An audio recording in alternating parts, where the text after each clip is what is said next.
ബജറ്റിൽ പ്രഖ്യാപനമില്ല എങ്കിലും അതിവേഗ റെയിൽപാതയുമായി മുന്നോട്ട് പോവുകയാണ് മെട്രോമാൻ ഇ ശ്രീധരൻ. പദ്ധതിക്കായി പൊന്നാനിയിൽ ശ്രീധരൻ സ്വന്തം നിലയ്ക്ക് ഓഫീസ് തുറന്നു. രേഖാമൂലമുള്ള ഉത്തരവ് ലഭിക്കാതെ പദ്ധതിയുമായി മുന്നോട്ട് പോകാൻ കഴിയുമെന്നും കാര്യം കേന്ദ്രമന്ത്രി നേരിട്ട് പറഞ്ഞതുകൊണ്ടാണ് പദ്ധതിയുമായി മുന്നോട്ട് പോകുന്നതെന്നുമാണ് ഇ ശ്രീധരന്റെ പ്രതികരണം. സ്ഥലത്ത് നേരിട്ടെത്തിയ സർവേ നടത്തുന്നതിന് മുൻപ് ജനങ്ങളുടെ ആശങ്ക തീർക്കുമെന്നും കേരളയിലേതുപോലെ മഞ്ഞക്കുറ്റി സ്ഥാപിക്കില്ല എന്നും ഇ ശ്രീധരൻ പറഞ്ഞു. ഞാൻ റെയിൽവേ മിനിസ്റ്റർ 16-ാം തീയതി പോയി കണ്ടതാണ്. അന്ന് തന്നെ അദ്ദേഹം പറഞ്ഞു ഇനി ബഡ്ജറ്റ് ഇടാൻ പറ്റില്ല എന്തായാലും. അത് ബഡ്ജറ്റിൻ്റെ ആവശ്യമില്ല. Railway minister full power. അങ്ങനെയപ്പോൾ അദ്ദേഹത്തിന് ആദ്യം പറഞ്ഞു ആരെ സർവേ ഏൽപ്പിക്കും. അപ്പോൾ ഞാൻ തന്നെ അദ്ദേഹത്തിന് പറഞ്ഞു സർവേ ചെയ്യുകയാണെങ്കിൽ DMRC ഏൽപ്പിക്കാൻ നല്ലത്. അങ്ങനെയാണെങ്കിൽ അപ്പോൾ അദ്ദേഹം പറഞ്ഞു യു ഷുഡ് ഗെറ്റ് ഇൻവോൾവ്. അതേപോലെ ഞാൻ തയ്യാറാണ്. ഞാൻ പറഞ്ഞു ഇതൊക്കെ നമ്മൾ ഈ റൂമിൽ സെറ്റിയാക്കിയോണ്ട് നാട്ടുകാരറിയോ ഗവൺമെൻറ് അറിയോ. അപ്പോൾ നമ്മൾ പബ്ലിസിറ്റി കൊടുക്കാമല്ലോ. ഇപ്പം തന്നെ സെക്രട്ടറിയെ വിളിച്ചു ഇന്ന് തന്നെ പ്രഷർ കൊടുക്കും. ശ്രീധർ വന്ന് സജസ്റ്റ് ചെയ്തു DPR ചെയ്യാൻ പോവാണ്. അത് DMRC ഏൽപ്പിക്കുകയാണ്. അത് പറഞ്ഞിട്ട് അന്ന് അവിടെ കൊടുത്തിരിക്കണം, ഡൽഹി കൊടുത്തിരിക്കണേ. അദ്ദേഹം നേരിട്ട് പറഞ്ഞിട്ടാണ് ചെയ്തിരിക്കുന്നത്. ഞാൻ പറഞ്ഞിട്ടല്ല. P. രാജീവ് ഒരു റെക്കോർഡിലാണ് എങ്ങനെ ചെയ്യുക.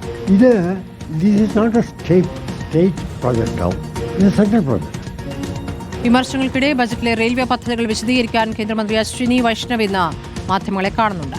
സായികുമാർ വിവരങ്ങളുമായി. സായി, ഇന്നിപ്പോൾ അശ്വിനി വൈഷ്ണവ് മാധ്യമങ്ങളെ കാണുമ്പോൾ കേരളവുമായി ബന്ധപ്പെട്ട കൂടുതൽ വിശദീകരണം നൽകുമെന്നാണോ മനസ്സിലാക്കേണ്ടത്? തീർച്ചയായും സ്മൃതി, കഴിഞ്ഞ ദിവസം തന്നെ അശ്വിനി വൈഷ്ണവ് പറഞ്ഞൊരു പ്രധാനപ്പെട്ട കാര്യം കേരളവുമായി ബന്ധപ്പെട്ട പദ്ധതികളെക്കുറിച്ച് വിശദമായി നാളെ നടക്കുന്ന വാർത്താ സമ്മേളനത്തിൽ പറയാം എന്നാണ്. അതൊരു പദ്ധതി പ്രഖ്യാപനമാണോ അതോ അതിലേറ്റവും കേരളം പ്രതീക്ഷിക്കുന്നത് അതിവേഗ റെയിലുമായി ബന്ധപ്പെട്ട ഏതെങ്കിലും തരത്തിലുള്ള ഒരു പ്രഖ്യാപനം മന്ത്രിയുടെ ഭാഗത്തുനിന്ന് ഉണ്ടാകുമോ എന്നാണ്. എന്നാൽ നിലവിൽ നടക്കുന്ന റെയിൽവേ പദ്ധതികളെക്കുറിച്ചുള്ള ഒരു വിശദീകരണമാണോ എന്ന് സംബന്ധിച്ചും ഒരു വ്യക്തതയില്ല. ബജറ്റിൽ പ്രഖ്യാപിക്കാതെ മന്ത്രി പിന്നീട് വാർത്താ സമ്മേളനം നടത്തി പ്രഖ്യാപിക്കുമോ എന്ന കാര്യത്തിലും ഒരു അവ്യക്തതയുണ്ട്. പക്ഷേ എന്തായാലും ഇ ശ്രീധരൻ നിലവിൽ ഇതുമായി ബന്ധപ്പെട്ട് മുന്നോട്ട് പോവുകയാണ്. രേഖാമൂലം അനുമതി ഇല്ല എങ്കിൽ പോലും തന്നോട് ഇതുമായി മുന്നോട്ട് പോകാൻ അനുമതി നൽകിയത് കേന്ദ്ര റെയിൽവേ മന്ത്രി തന്നെയാണ് എന്നാണ് ഇ ശ്രീധരൻ പറയുന്നത്. ഇങ്ങനെയൊരു പദ്ധതിയെക്കുറിച്ച് സംസാരിച്ചു. താനാണ് DMRCയെ നിർദ്ദേശിച്ചത്. അതിൻ്റെ ഒരു നിരീക്ഷകനായി കൺസൾട്ടന്റായി താൻ തന്നെ നിൽക്കാം എന്ന് പറഞ്ഞു. അതിന്റെ അടിസ്ഥാനത്തിലാണ് ഇപ്പോൾ ഇതുമായി മുന്നോട്ട് പോകുന്നത് എന്നാണ് ഇ ശ്രീധരൻ വിശദീകരിക്കുന്നത്. ശരി, സായികുമാറാണ് വിവരങ്ങൾ നൽകിയത്.